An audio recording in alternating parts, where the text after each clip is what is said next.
त्याचबरोबर ही उद्या या मुलांचं सादरीकरण झाल्यानंतर या तिसऱ्या दिवशी या महोत्सवामधून समाजामध्ये नामवंत, कीर्तिवंत आणि गुणवंत अशा व्यक्तिमत्वांचा या माध्यमातून गुणगौरव व्हावा, त्याच्या पाठीवर त्याच्या केलेल्या कार्याची कुठेतरी थाप मिळावी आणि अधिकची ऊर्जा निर्माण होऊन समाजामध्ये चांगल्या प्रतीचं, चांगलं आदर्श असं काम करता यावं. ज्या कामामधून स्वतःचा बरोबर समाजाचा आणि समाजाबरोबरच देशाचा, राष्ट्राचा विकास व्हावा, ही संकल्पना डोळ्यासमोर ठेवून अशा समाजामध्ये आदर्श गुणवंत असं काम करणाऱ्या व्यक्तिमत्वांचा या ठिकाणी गुणगौरव केला जातो.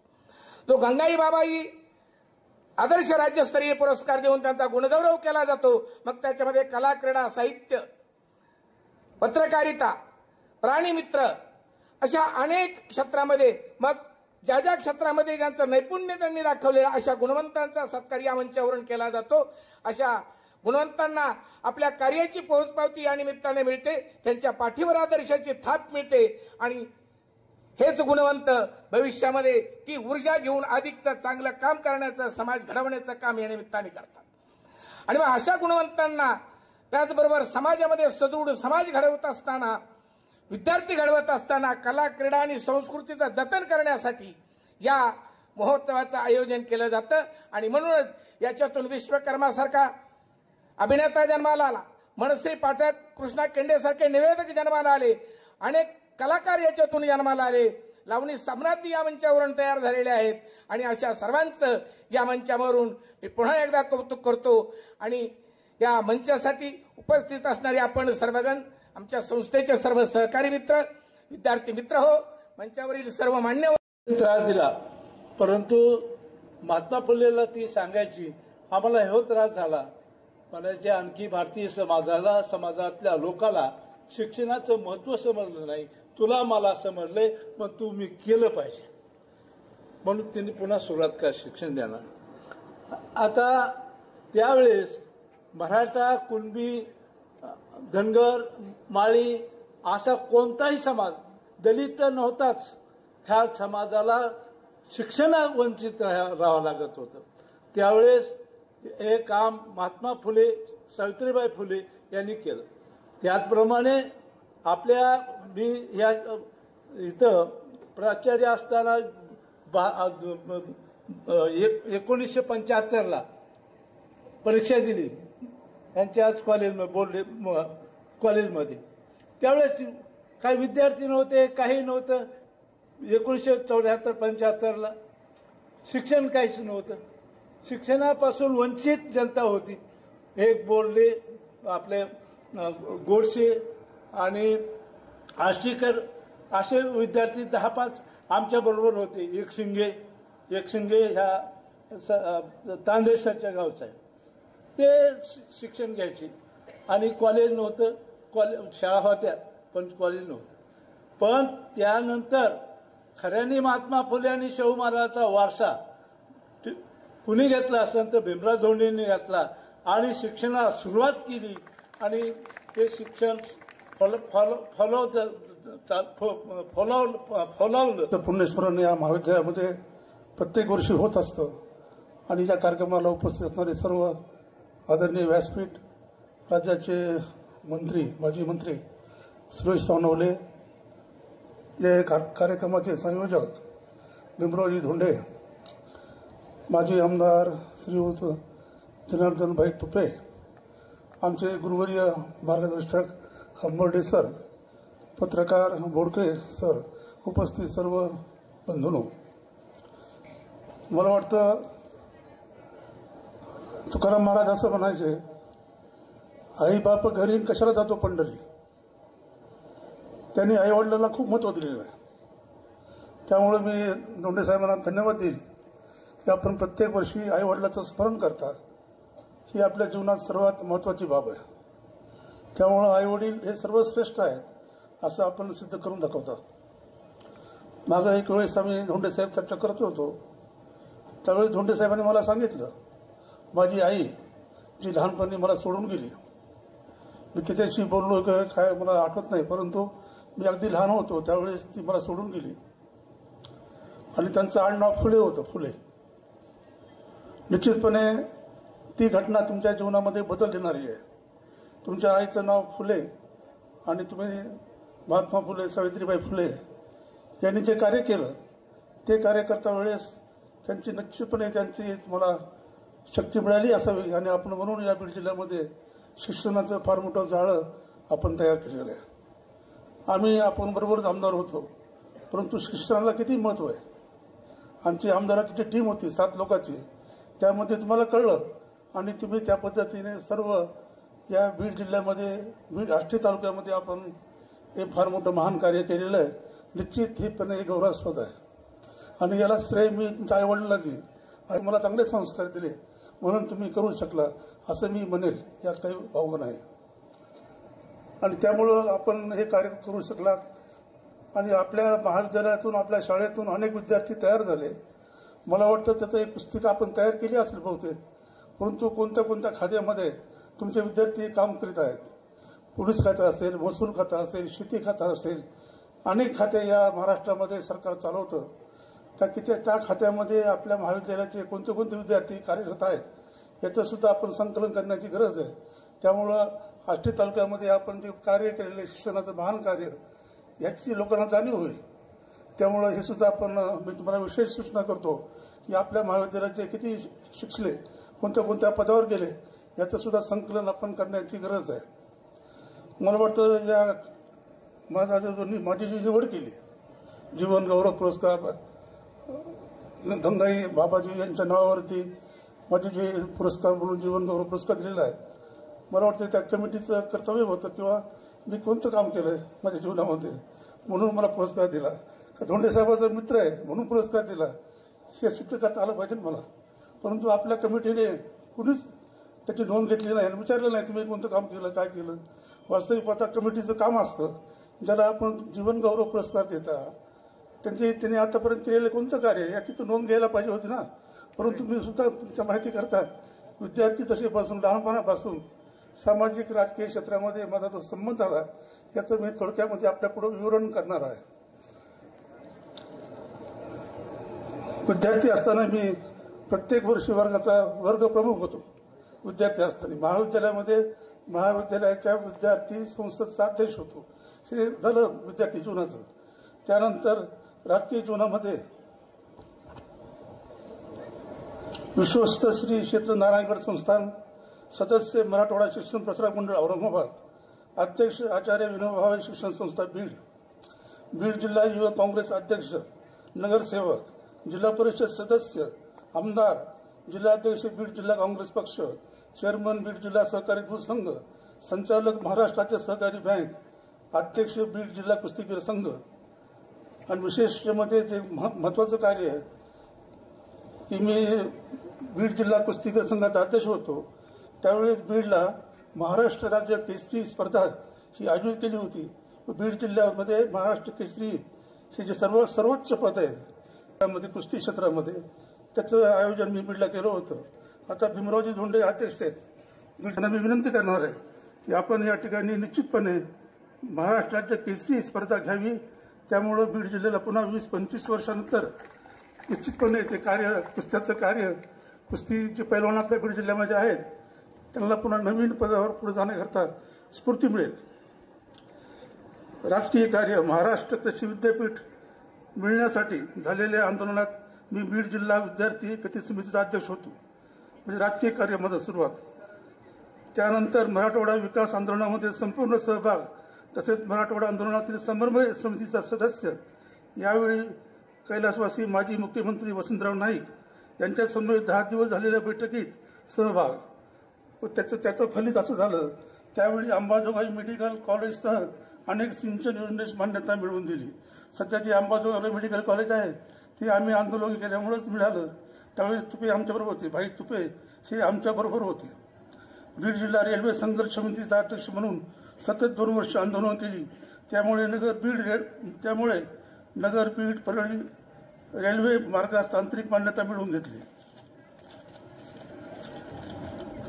खालील कार्यक्रमासाठी स्वागत अध्यक्ष म्हणून निवड. अखिल भारतीय राष्ट्रीय मेळावा 2011 बीडचे स्वागत अध्यक्ष. सेवेशी कीर शरीरे लोन कीजिए. आईवडिलांची स्मृती, आईवडिलांचा मान सन्मान हा सर्व तीर्थांच्या पेक्षा जास्त श्रेष्ठ असतो. साहेब, तुम्ही तुमच्या आईवडिलांचा मान सन्मान ठेवत आहात, स्मृती ठेवत आहात, तुम्ही कौतुकाला पात्र आहात. इथे जे बोलणार आहेत तात्या, तुमचा परिचय तसाच राहून गेला. तुम्ही शेतकरी कामगार पक्षाच्या चळवळीचे कार्यकर्ते होता, त्याच्यानंतर नेते झालात. जगताप साहेब, तुम्ही आता बोललात, तुम्ही आमदार तर होतात, पण त्याच्या आधी रेसलरही होतात, तुम्ही चांगले कुस्तीगीर होतात. माझ्यानंतर जे बोलणार आहेत, सरस्वतीचा पुत्र आहे तो, त्यांच्या जिभेवर रसवंती खेळते. ते जर बोलायला लागल्यानंतर तुम्हाला असं वाटेल की 1 मिनिट बोलले की काय कुणास ठाऊक असं समजायला तुम्हाला वेळ कसा गेला हे समजणार नाही. सन्माननीय सुरेशजी तुपे साहेब, सुरेशजी नवले साहेब, तुम्ही मंत्री होतात, आमदारही होतात, तुमचा हा परिचय राहून गेला, क्षमा करा, मला तुम्हा सर्वांची मी क्षमा मागतो. जगताप साहेब असं म्हणाले की ज्या आईवडिलांचा फोटो, ज्यांची स्मृती आपण इथं करतो, त्यांचा फोटो असावा. पुढच्या वर्षी असं करतील, मला असं वाटतं पुढच्या वर्षी आईवडिलांचा फोटो, धोंडे साहेबांच्या आईवडिलांचा फोटो इथं लावावा. गंगाजी, बाबाजी या दोघांचा फोटो असावा आणि त्याच्यानंतर ही प्रतिमा सुरू व्हावी. व्यासपीठावरील सन्माननीय माझ्या कॉलेजचे कवी, ज्यांचे 10-12 पुस्तकं आतापर्यंत प्रसिद्ध झालेले आहेत, ते अल्लाउद्दीन सर, आमच्या आष्टी गावाचं भूषण आहे. ज्यांच्या स्मृतीप्रित्यर्थ हा कार्यक्रम होतो, ते बाबाजी आणि गंगाई यांच्या स्मृतीला वंदन करतो आणि बोलायला सुरुवात करतो. धोंडे साहेबांच्याबद्दल तुम्ही आता बोललेला आहात, दोघंही जण बोललेले. कदाचित ते माझे विद्यार्थी असावेत. ते म्हणतात मी त्यांना शिकवलेलं आहे, ते माझे विद्यार्थी असावेत. मी त्यांना ओळखतो, लहानपणापासून ओळखतो मी त्यांना.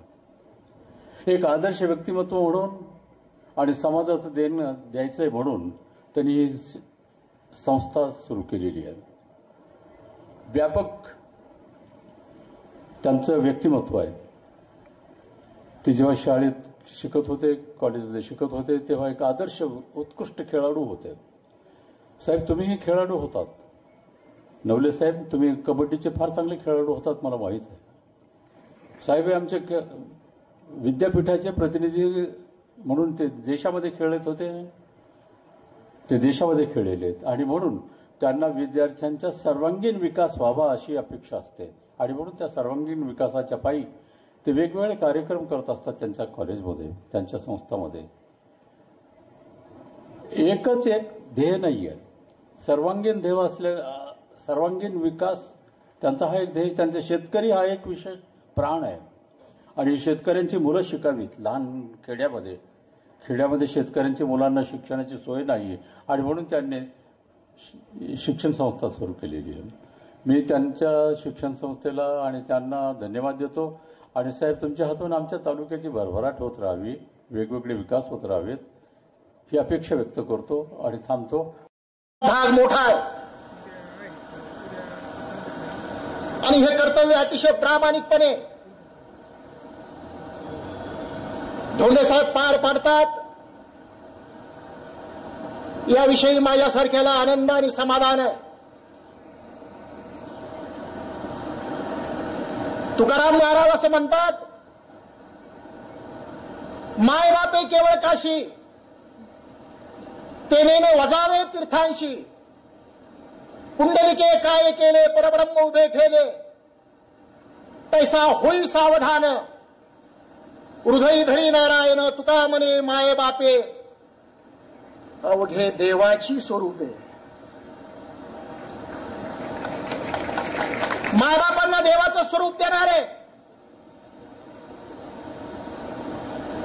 धोंडे साहेब आदर्श समाज निर्माण व्हावा म्हणून प्रयत्नशील आहे.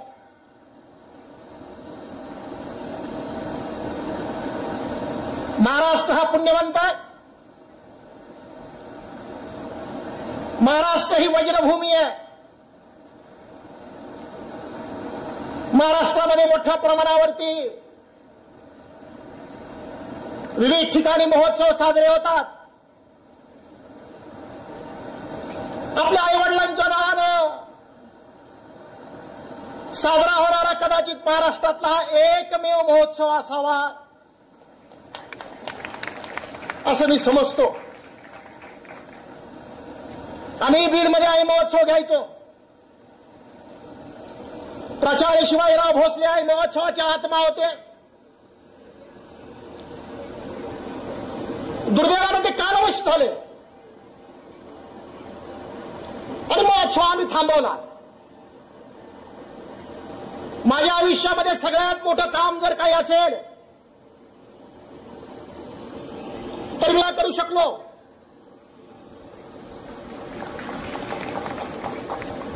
आजही युट्यूबवर परमादरणीय प्राचार्य शिवाजीराव भोसले यांची व्याख्याने जगामधला मराठी माणूस ऐकत असतो. अतिशय आनंदाने ऐकतो. ही अवीट श्रवणीय गोडी जगभरातल्या मराठी माणसांना आम्ही देऊ शकलो त्याचं समाधान आणि आनंद माझ्यासारख्याला. गंगाई बाबाजी महोत्सवामध्ये साहित्यिक आणि सांस्कृतिक ठेवा मोठ्या प्रमाणावरती निर्माण केला जातोय. या समारंभाचे अध्यक्ष सन्माननीय धोंडे साहेबांना विनंती करणार आहे की हा ठेवा संकलित करून युट्यूब वरती जर आणला तर जगभरातले मराठी माणसं यथावकाश त्याचा आस्वाद घेऊ शकतील. मला विश्वास आहे की निश्चितपणे माझ्या सूचनांचं पालन करण्याच्या दृष्टीनं निर्देशन आपण संबंधिताला करावं अशी अपेक्षा व्यक्त करतो. आई वडील हा साहित्य आणि संस्कृतीचा विषय आहे.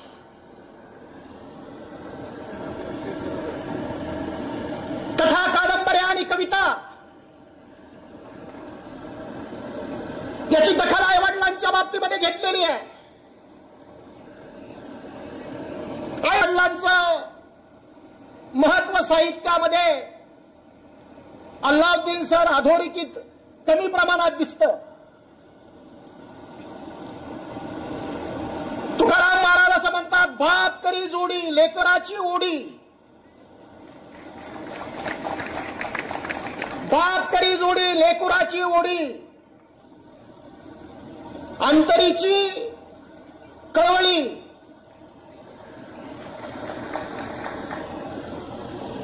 एकाएकी केला मिराशीचा धनी, आपली करवंडी वाळवून.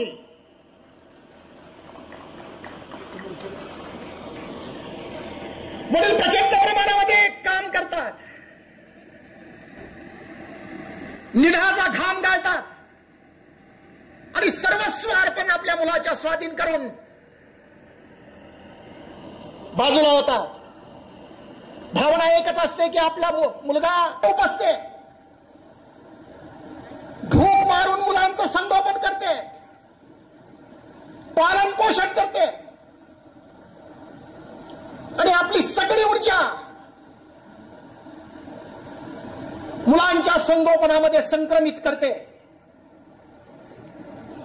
म्हणून आई वडील हे आपले दैवत आहे. आई वडील हे आमचं परमेश्वर आहे. पण बाहेर जर आपण गेलो तर आणि पोस्टर पाहिली, वर नेत्याचा फोटो, खाली कार्यकर्त्याचा फोटो आणि मध्ये लिहिलेलं आमचं दैवत. सब छोट आहे. ही फसवाफसवी आहे. ही नेत्यांची फसवाफसवी आहे आणि स्वतःची फसवणूक आहे. आई तुझ्या पुढे फिटे देऊळ राऊळ, तुझ्या पायांच्या चिरात माझ्या अजिंठा विरुळ. ही धारणा बाळगून महोत्सव साजरे करणारे भीमरावजी धोंडे संस्कृतीचे पाईक आहेत.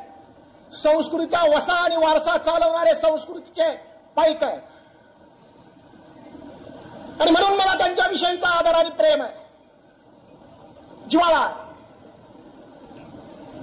लग्न झाल्यानंतर लगेच आई वडिलांना वृद्धाश्रमाची वाट दाखवणे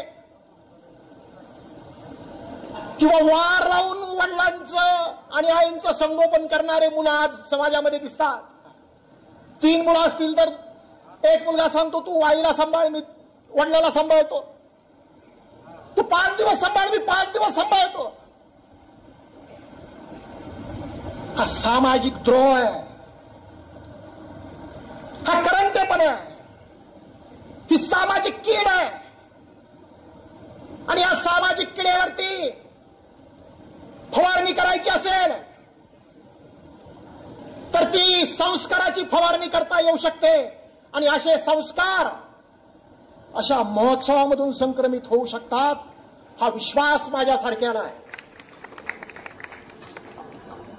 त्यामुळे असे महोत्सव प्रेमाचं प्रतीक आहे. प्रेमाची देवाणघेवाण अशा महोत्सवामधून होऊ शकते. प्रेमामध्ये मोठी शक्ती आहे. कुसुमाग्रजांचा प्रेम योग मला खूप आवडतो. अल्लाउद्दीन सर, प्रेम कोणावर करावं, कोणावरही करावं. मुलांच्या मुलींच्या चेहऱ्यावरती हसू दिसतंय. राधेच्या वत्सल स्तनावरती करावा, कुब्जेच्या विद्रुप कुबडावर करावा, भीष्मद्रोणाच्या थकलेल्या तीर्थरूप चरणावर करावा, रुक्मिणीच्या लालच ओठावर करावं, वक्रतुंडाच्या हास्यास्पद पोटावर करावं. प्रेम कोणावर करावं, कोणावरही करावं. गायीच्या नेत्रातील अथांग कारुण्यावर करावं, मोराच्या पिसाऱ्यातील अद्भुत लावण्यावर करावं, काळजाच्या नात्यावर करावं आणि खड्गाच्या पात्यावरही करावं. प्रेम कोणावर करावं, कोणावरही करावं. प्रेम भोगावर करावं, प्रेम योगावर करावं आणि त्याही पेक्षा अधिक त्यागावर करावं. प्रेम कोणावर करावं, प्रेम त्यागावरती करावं. आणि त्यागाचं प्रतीक माझ्या समोर आहे. म्हणून हा महोत्सव माझ्या दृष्टीने अतिशय महत्वाचा सांस्कृतिक ठेवा आहे. महाराष्ट्र छत्रपतींच्या नावाने ओळखला जातो. महाराज छत्रपती क्षत्रिय होते, लढवय्ये होते, स्वराज्याचे जनक होते, मराठी भाषेवरती प्रेम करणारे मराठी भाषेचे उपासक होते, शब्दप्रभू होते. महाराजांचा राज्याभिषेक गागा भट्टांनी केला आणि गागा भट्टांनी निवृत्ती जाहीर केली. महाराजांच्या कानावरती हेरांकरवी ही बातमी आली की गागा भट्टांनी निवृत्ती जाहीर केलेली आहे. महाराजांनी विचार केला क्षणभर आणि गागा भट्टांना विनंतीपूर्वक पाचारण केला. गागा भट्ट विनम्रपणे महाराजांच्या सानिध्यामध्ये बसले. नम्रपणे महाराजांनी गागा भट्टांना एक विनंती केली. महाराज विचारवंत तत्वज्ञ कसे होते त्याच्यावरून हे जिवंत उदाहरण आहे. आणि मग गागा भट्टांना महाराजांनी विनंती केली की आद्य शंकराचार्य आणि मंडन मिश्र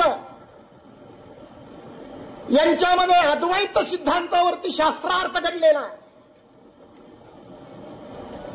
खंडन मंडन घडलेला आहे, वादविवाद झालेला आहे. त्याचं संहितीकरण आपल्याशिवाय दुसरा कोणीही करू शकेल असं मला वाटत नाही. आपण तेवढं संहितीकरण करावा आणि त्यानंतर मग संन्यास घेतला तरी माझी हरकत नाही. गागा भट्टांनी महाराजांची ही सूचना विनम्रपणे स्वीकारली. आद्य शंकराचार्य आणि मंडन मिश्र यांच्यामध्ये जो शास्त्रार्थ झाला अद्वैत सिद्धांतावरती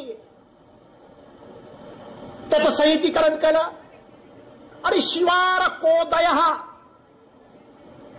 हा ग्रंथ संकलित झाला. महाराज तत्वज्ञ होते, विचारवंत होते. राज्यकर्ता हा तत्वज्ञ असणं आवश्यक आहे. राज्यकर्ता हा चारित्र्य संपन्न असणं आवश्यक आहे. आणि दुर्दैवानं आज याचीच वानवा सगळीकडे पाहताना दिसताना बघून मन विषण्ण होतं. महाराजांनी मराठी भाषेसाठी मराठी राजभाषा कोश निर्माण केला.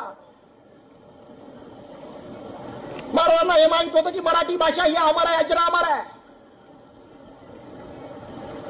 आणि केंद्र शासनाने अभिजात मराठीला दर्जा देऊन छत्रपती शिवाजी महाराजांच्या भूमिकेवरती शिक्कामोर्तब केलेला आहे.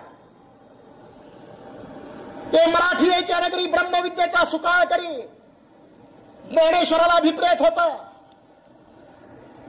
फुलाटी भाषेचे उपासक आहेत.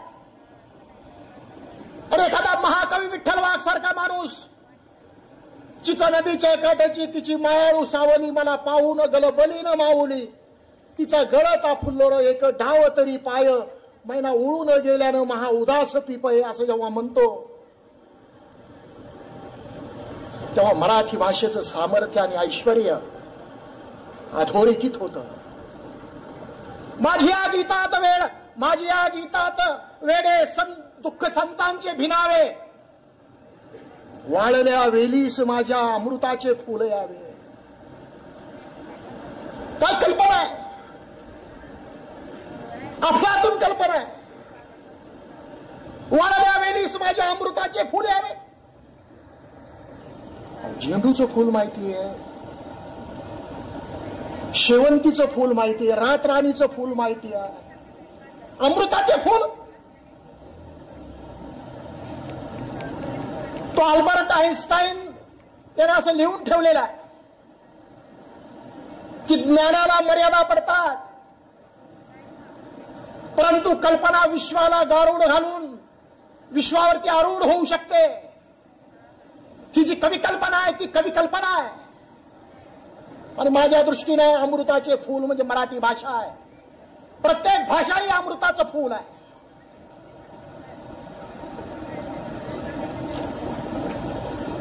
म्हणून भाषेवरती आपण प्रेम करतो आणि भाषेवरती प्रेम केलं पाहिजे. कल्पना ही चमत्कारिक असू शकते. यानंतर परिसंवादाचा विषय ठेवलेला आहे आपण ईव्हीएम मशीन. ईव्हीएम मशीन म्हणजे काय? कल्पना शक्ती आणि बुद्धी याचा आविष्कार म्हणजे ईव्हीएम मशीन आहे.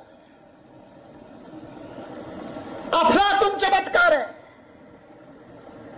होत्याचं नव्हतं करण्याची क्षमता आणि नव्हत्याचं होतं करण्याची ताकद आज जर विज्ञान युगामध्ये कोणात असेल तर ईव्हीएम मशीन मध्ये आहे. त्यामुळे हा कल्पना शक्तीचा आविष्कार आहे.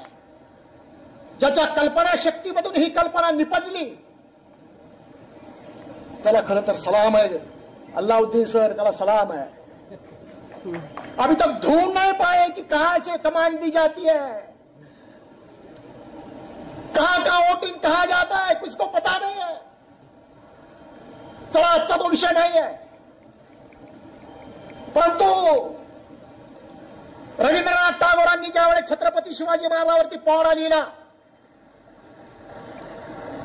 त्यावेळेस सांगितलं की आता माझ्या साहित्याला पूर्णत्व आलेलं आहे.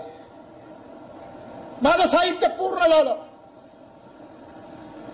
कारण रवींद्रनाथ टागोरांना माहित होतं शिवाजी महाराज नुसते क्षत्रिय नाही आहेत, ते भाषेचे उपासक आहेत, भाषेचे प्रभू आहेत.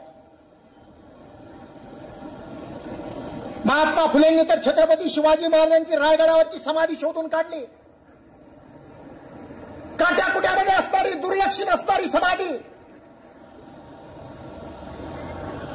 अभिजन त्याकडे लक्ष द्यायला तयार नव्हते. अशा वेळेस महात्मा फुलेंनी छत्रपती शिवाजी महाराजांची समाधी शोधून काढली आणि त्याच महाराजावरती एक पवाडा लिहिला. आणि महाराजांची पहिली जयंती महाराष्ट्रामध्ये महात्मा फुलेंनी साजरी केली.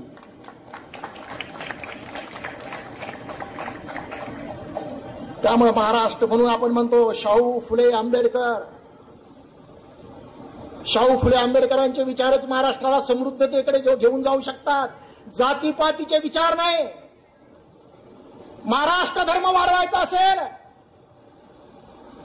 तर महाराष्ट्र धर्माची पताका खांद्यावरती घेऊन पुढे जाणाऱ्या वारकऱ्यांची आवश्यकता आहे. आणि असे वारकरी 350 वर्षापूर्वी मावळ्यांच्या रूपाने महाराष्ट्राने पाहिलेले आहेत. महाराष्ट्र धर्म वाढवण्याचा संकल्प करणारे वारकरी म्हणजे मावळे. मावळ्यांचं घोड्यावर बसण्याचं कसं अफलातून आहे, वाखाणण्यासारखं आहे.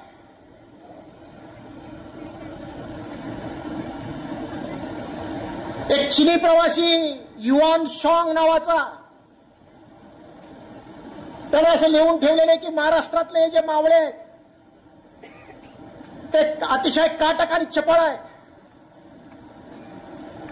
लढाईमध्ये निष्णात आहेत, उपकारकर्त्याविषयी कृतज्ञ असतात, पण जर त्यांचा अपमान केला तर प्राणांतिक लढाई करून अपमानाचा सूड घेतल्याशिवाय राहत नाहीत. असे महाराष्ट्रातले मावळे हे अतिशय धार्मिक आणि दानशूर आहेत. कारण उत्सव साजरा करणं आणि भोजनावळी उठवणं हा महाराष्ट्रातल्या लोकांचा धर्म आहे. हा महाराष्ट्र धर्म घोड्यावरती बसण्याचा तेव्हाचा.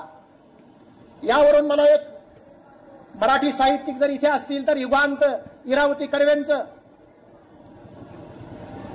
घोड्यावरचं कसं महाभारत आणि रामायणामध्ये नव्हतं. कुणी जर अभ्यासक असतील तर त्यांना मला सांगायचं आहे की रामायणामध्ये घोड्याचा उपयोग कधीच केला गेला नाही. महाभारतामध्ये घोड्यावरती कुठलाही योद्धा बसला नाही. घोडे रथाला जुंपायचे आणि रथावर आरूढ होऊन युद्ध केली जायची. रथी महारथी म्हणजे घोड्यावर भीम बसलेला आहे, समोरून दुर्योधन आलेला आहे घोड्यावर बसून हातामध्ये गदा घेऊन आणि एकमेकावरती प्रहार केला, असं कधी महाभारतात घडलं नाही. कारण इरावती कर्वे असं सांगतात की त्यावेळेस घोड्यावर बसण्याचं कसं कौशल्य त्या काळातल्या योद्ध्यांना माहीत नव्हतं. ते राजशिव यज्ञ जर करायला निघाले तर घोडा हातात धरून निघायचे आणि मग ज्या ठिकाणी घोडा अडवला जाईल त्या ठिकाणी युद्ध व्हायचं. परंतु घोड्यावर बसण्याचं कसब त्या काळामध्ये नव्हतं. परंतु एक मात्र खरं आहे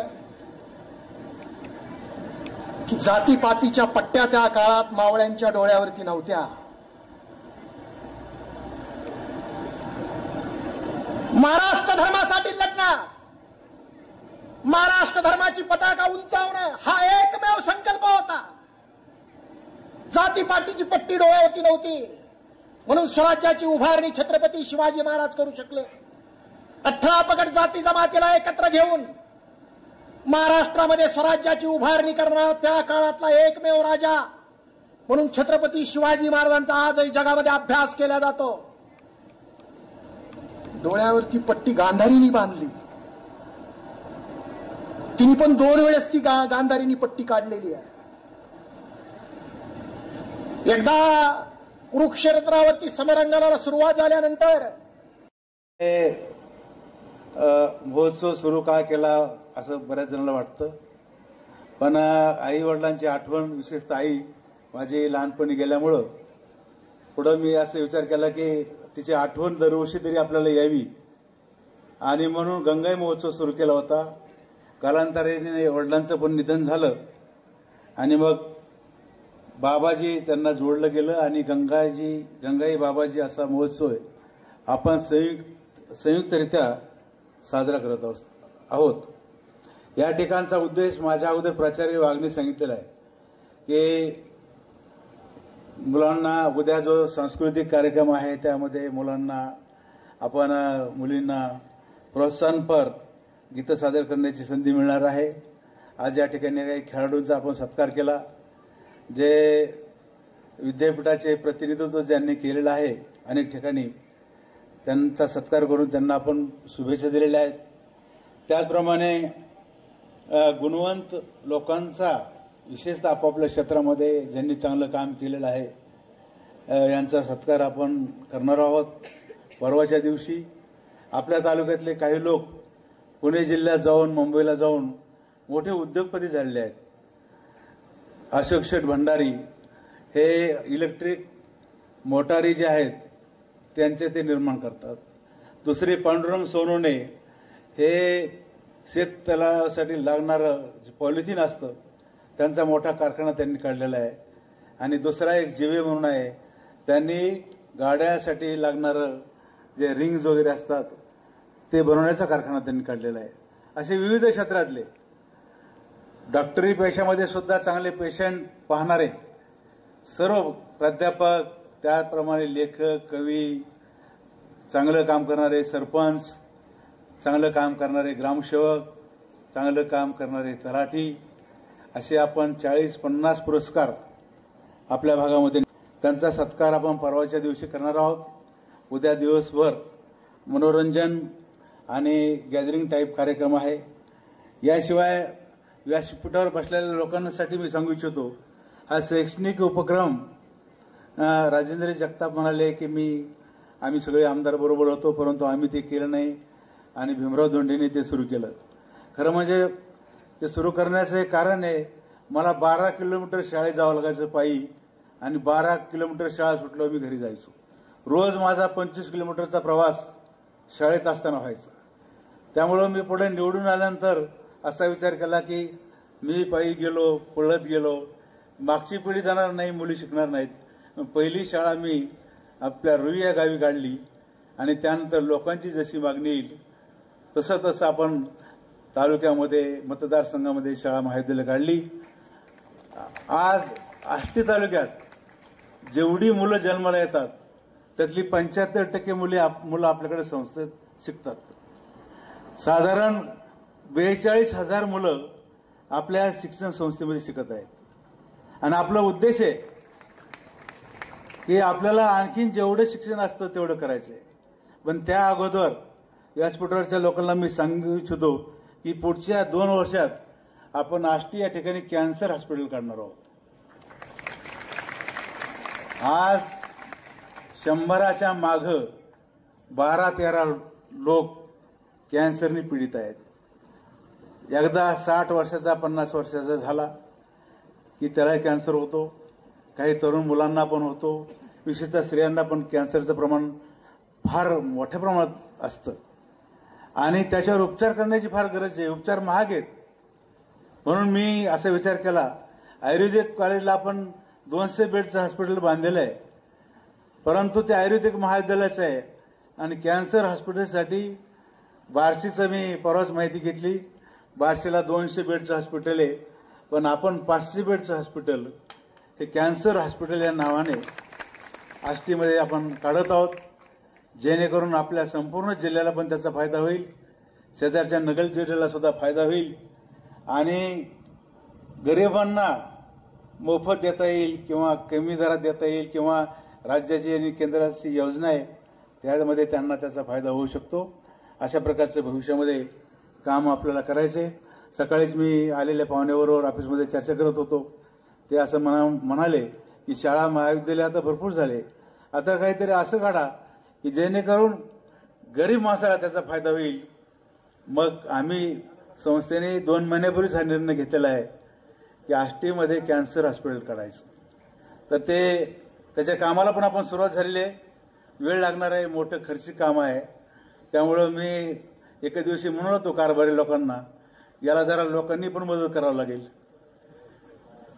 आणि सर्वकडून मदत घेऊन, कारण कॅन्सर झाले, माझे वडील कॅन्सरने गेलेले आहेत.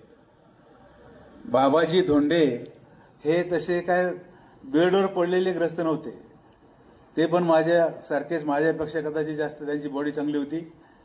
तंबाखू खायचे. तंबाखू खाता खाता एके दिवशी म्हणले मला फार थकलोय, शेतात गेले आणि तिकडंच ते बेशुद्ध झाले. घरी आल्यानंतर हॉस्पिटलला ऍडमिट केलं, नगरला केलं, पुण्याला केलं आणि डॉक्टरने सांगितलं यांना कॅन्सर झालाय. तो कॅन्सर तंबाखू खाल्ल्यामुळे झाला असं मला वाटतं. पण तंबाखूचं व्यसन बरेचसे लोक करतात. खरं म्हणजे कुठल्या व्यसनापासून आपण दूर राहिलं पाहिजे. तुम्ही कोणी करत नाहीत, तुमच्या घरातले लोक व्यसन करतात. तुमच्या वडिलांना भावांना सांगा तंबाखू खाऊ नको, गुटखा खाऊ नको, दारू तर अजिबात घेऊ नको आणि चांगलं आरोग्य कमव, व्यायाम कर. याचा समाजाला फायदा आहे. आणि म्हणून याच्यावर उपचार करण्यासाठी भविष्यात आपण कॅन्सर हॉस्पिटल करणार आहोत. याशिवाय विविध क्षेत्रामध्ये शेतीमध्ये सुद्धा आता सुरेशराव नवले यांनी बरंच पौराणिक कथा पण सांगितल्या. तुम्हाला माहिती आहे रामायणाच्या काळामध्ये शेती होत नव्हती.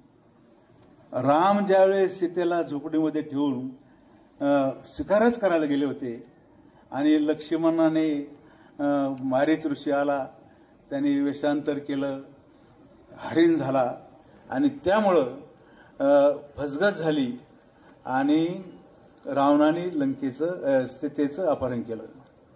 त्या काळात शेती होत नव्हती. शेती महाभारताच्या काळामध्ये होत होती. तुम्हाला माहिती आहे ज्यावेळेस महाभारतामध्ये श्रीकृष्ण आणि बलराम हे दोघे बंधू आहेत. बलरामाच्या खांद्यावर नांगर आहे, कारण यमुना नदी आडवून बऱ्याच वेळा त्यांनी शेतीला पाणी दिलेलं आहे. शेतीला पाणी देऊन त्या काळात गहू जे काय त्या काळात जे खाण्यासाठी लागणारं धान्य होतं ते त्यांनी निर्माण केलेलं आहे. असा असा काळ बदलत जातो. नंतरच्या काळामध्ये शेती आली खूप. आता तर शेती आपल्या जगाच्या तुलनेमध्ये आपली शेती ॲग्रीचे पण बरेचसे मुलं आहेत त्यांना माहीत होईल. जगाच्या तुलनेत आपलं एक हेक्टरी किंवा एकरी उत्पादन कमी असतं. चीन आपल्यापेक्षा फार पुढे आहे. क्विंटल निघतो आणि अमेरिकेमध्ये चीनमध्ये 60 क्विंटल निघतो. स्वामीनाथनचे धान्य पुरवत असतो. विषय मात्र मित्रांनो भरपूर आहेत.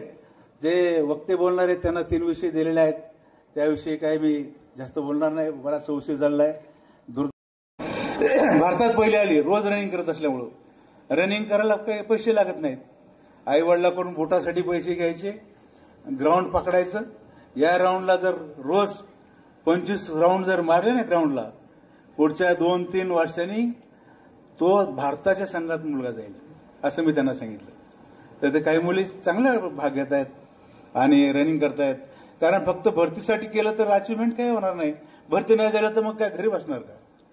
भरती बरोबर आपण कॉलेजमध्ये असताना काही खेळ पण निवडले पाहिजेत. जीवनामध्ये एखाद्या दिवस आपण क्लास 1 ऑफिसर होणार नाहीत. परीक्षेला खूप टफ असतं. एमपीसीए यूपीसीए ह्या परीक्षा अवघड असतात. सहज नंबर लागत नाही. पण खेळातून जर तुम्ही पुढे गेलात तर डेप्युटी कलेक्टर बी होऊ शकता, कलेक्टर बी होऊ शकता खेळाच्या कोट्यातून. ही संधी खेळाडूंना फार मोठी आहे. मला असं वाटतं की तुम्ही त्याचा फायदा घ्यावा अशी मी तुम्हाला सर्वांना विनंती करतो. आणि गंगाई बाबाजी महोत्सव हा भरवण्याचा उद्देश आहे की काहीतरी मुलांनी मोठमोठ्या वक्त्यांची भाषणं ऐकावेत आणि काहीतरी प्रेरणा त्यांना मिळावी. असं एवढ्यातून 10 मुलींनी जरी प्रेरणा घेतली आणि त्या जर जीवनात काहीतरी झाल्या किंवा झाला तर आम्हाला त्याच्यामध्ये समाधान आहे. राजेंद्र जगताप म्हणले तुम्ही अशी यादी केली का तुमच्या संस्थेत किती नोकरीला आहेत काय? आमच्याकडे यादी आहे. आमच्याकडून आमचं डीएड आहे आणि त्यावेळेस क्रॉप सायन्स सब्जेक्ट होता. सगळेचे सगळे मार्क आमचे लोक त्यांना द्यायचे की तो डीएडला लागायचा. 1000पेक्षा जास्त डीएड शिक्षक आपल्या डीएड कॉलेजमध्ये नोकरी लागलेले आहेत. बीएड कॉलेजमधून डॉक्टर, आरोग्य सेवा, एमबीबीएस, एमडी अनगणित झालेले आहेत. एवढं मोठ्या प्रमाणामध्ये काम आपण झालेलं आहे. भविष्यात आपल्याला सर्वांना ते करायचंय. आम्हाला स्वतःला असं वाटत असतं की आपल्या महाविद्यालयातले मुलं मुली यांचं जीवन खूप समृद्ध व्हावं, यांना चांगल्या पद्धतीने शिक्षण ते समजतो. आई वडिलाचं प्रेम आहे, बहीण भावाचं प्रेम आहे, शेजाऱ्याचं प्रेम आहे. शेतकरी जसा शेतीवर प्रेम करतो ना, तुम्ही असं म्हणाल शेतकरी शेतीवर काय प्रेम करतो, तरी आमचा शेतकरी दुसऱ्या वर्षी नांगरट करून पेरणी करतोच, निराश होत नाही. कारण ही हजारो वर्षाची परंपरा त्याच्या रक्तात बनलेली. एकदा दुष्काळ पडला तर दुसऱ्या वर्षी पाऊस येईल, तिसऱ्या वर्षी दुष्काळ पडला तर 4थ्या वर्षी पाऊस येईल. आपल्या मुलाबाळांना आपल्याला 2 घास खाऊ घालता येतील, स्वतःचं जीवन करता येईल. समृद्ध जीवन शेतकऱ्यांचं फार झालेलं नाही. बीडच्या जिल्हाधिकाऱ्याला 1,75,000 पगार. IAS ऑफिसर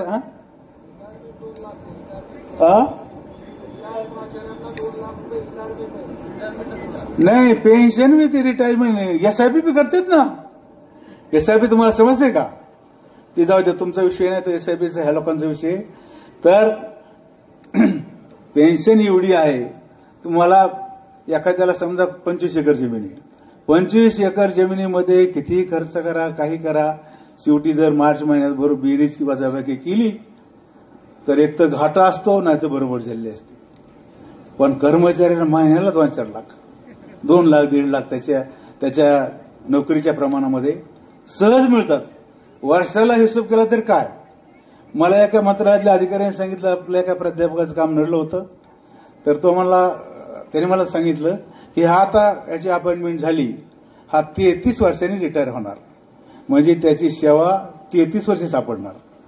आणि सगळ्या वर्षाचा पगाराचा हिशोब केला तर 10 कोटी रुपये होतात. सांगा, 10 कोटीवाला ग्रामीण भागात कोणी आहे का? एकही माणूस नसतो. फक्त शेतकऱ्यांचे मुलं वशिल्यांचे प्राध्यापक झालेले आहेत, तेवढेच आहेत. प्राध्यापकाची मेरिटवर कुठेतरी भरती होत असेल, माहित नाही मला, पण त्याच्यातही आम्हाला आनंद आहे. आम्हाला असं म्हणायचंय की तुम्ही पगार आणखी तुम्हाला सरकारने किती देऊ, पण तुम्ही यांच्याकडे कच्च्या लोकांकडे बघा, त्यांना प्रेरणा द्या, त्यांना शिकवा, त्यांना घडवा. फिजिकल डायरेक्टर कॉलेजच्या ग्राउंडवर पहाटे 5 वाजता का नाही असला पाहिजे. शाळेमध्ये जो फिजिकलचं काम करतोय तो त्या शाळेत आपल्या संस्थेच्या 42 हायस्कूलमध्ये सगळीकडे ग्राउंड आहेत, 2 एकर 4 एकर, एका शाळेला तर आपल्या 10 एकर जागा आहे. मग तिथल्या फिजिकल डायरेक्टरनी पहाटे 5, 5:30, 6 वाजता मुलांना ग्राउंडवर बोलून त्यांची तयारी कोण करून घेणार? तुम्हाला जर एवढा पगार मिळतो तर ही पुढची पिढी घडवणार कोण? ही सुद्धा जबाबदारी शिक्षकावर आहे. आणि प्रत्येक माणसाला असं वाटतं की माझे गुरुजी मला त्यांनी घडवलेलं आहे. आणि खरोखरच जीवनामध्ये आईवडिलांच्या नंतर गुरुजीच असतो, तो मुलांना घडवतो. पण असे गुरुजी पाहिजेत. मी तर असं अपेक्षा करतो की कोणीतरी गावातले लोक त्या गावात मी गेल्यानंतर मला असं म्हणले पाहिजेत की तुमचे पवार गुरुजी नंबर 1. म्हणलं काय केलं? असे केले, वर्ग भरवतात, एक्स्ट्रा पिरियड घेतात, मुलांना तयार करतात, व्यायाम करून घेतात. असे शिक्षक मला बी सापडत नाहीत. उलट म्हणतात शिक्षक येळेवर येत नाही, त्याचं काहीतरी करा. तक्रार माझ्याकडे काय आहे? शिक्षक येळेवर येत नाही, त्यांनी शिकवलेलं मुलांना समजत नाही. आता मराठीच, आपली आता मराठी मातृभाषा आहे. मराठीमध्ये घेतलेलं शिक्षण आपल्याला जर समजत नसेल, दुसऱ्या भाषेचं काय होणार आहे? दुसऱ्या भाषा अर्थात पुणे जिल्हा परिषदमध्ये जपानी भाषा त्यांनी कंपल्सरी केलेली आहे. पुणे जिल्हा परिषदेच्या जेवढ्या शाळा आहेत तिथं प्राथमिक शिक्षणामध्ये जपानी भाषा कंपल्सरी केलेली आहे. आणि महाराष्ट्रात शिक्षण खात्याने आदेश काढलेला आहे की प्रत्येक जिल्ह्यामध्ये एका देशाची तुम्ही भाषा निवडा, जो तुम्हाला देश जवळचा वाटतो, जेणेकरून भविष्यात तुम्हाला तिकडे जाता येईल किंवा काही कामासाठी तिकडे गेले तर त्या भाषेत बोलता येईल. आपल्या जिल्ह्याला पण कळवलेलं आहे, पण आपल्या जिल्हा परिषद गोधडी पांघरून झोपलेली आहे. त्यांनी असा काही आदेश खाली काढलेला नाही. म्हणून तिथल्या लोकांना सुद्धा मी आपलं कारभारी मंडळ बसले, जगातल्या एका देशाची भाषा निवडा आणि ती मुलांना ती पण शिकवा. अर्थात त्यासाठी शिकवण्यासाठी शिक्षकाला तयार व्हावं लागेल, त्याला ती भाषा शिकून घ्यावं लागेल. आणि व्हावीने आनंदाने त्यांनी ती 4 महिने ऑनलाईन किंवा गुगलवर सर्च करा, ती भाषा शिका, मुलांना ती शिकवा. म्हणजे आपल्या देशातले मुलं आज अमेरिकेमध्ये भारतातले 1 कोटी लोक राहतात. कशासाठी गेलेत तिथं? ते काय शेती करायला गेलेत का तिथले जनावरं ढोरं सांभाळायला गेलेत का? ते तिथं व्यवसाय करायला गेलेले आहेत. तिथं इंजिनियर ते आहेत. इंग्लिश भाषा आपल्या लोकांना बरी येते. इंग्लिश